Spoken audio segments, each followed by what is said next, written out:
মাম দেখ কি বানাচ্ছে দেখো। আমি মাম ভাতের সঙ্গে এই যে স্মাইলি খাবে, স্মাইলি খাবে, তার জন্য ভেজে নিতে হচ্ছে। দাঁড়াও বড়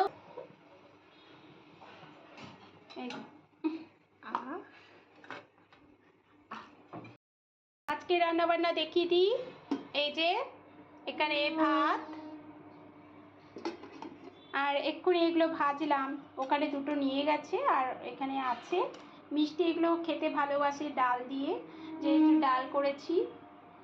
আর এখানে মিষ্টির জন্য খেয়েছে, দেখো কর্ন সেদ্ধ করেছি, ও অর্ধেক খাচ্ছিল, অর্ধেক রেখেছে, পরে খাবে। আর এখানে আছে করলা ভাজা।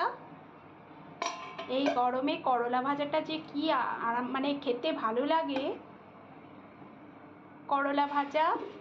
আর এখানে আছে মুগ ডাল কুমড়ো দিয়ে, একটু মিষ্টি মিষ্টি হয়েছে আজকে ডালটা, বেশ ভালো লাগছে খেতে।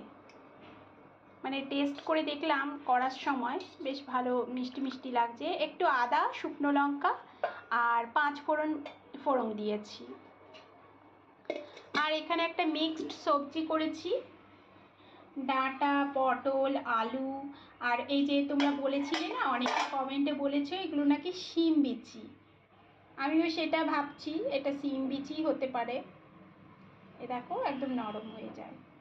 এইগুলো দিয়ে একটা তরকারি। কেমন হলো রান্নাগুলো? এই তরকারিটাও খেতে বেশ ভালো লাগে, দেখো একদম মাখা মাখা। দুপুরের টাইমে রুটি দিয়েও ভালো লাগবে, আর ভাত দিয়ে তো ভালো লাগবেই। চলো আজকের মতন বিদায় নিচ্ছি, সবাই ভালো থেকো, আর কমেন্ট করে জানিও কেমন লাগলো রান্নাগুলো। ভালো লাগলে পাশে থেকো।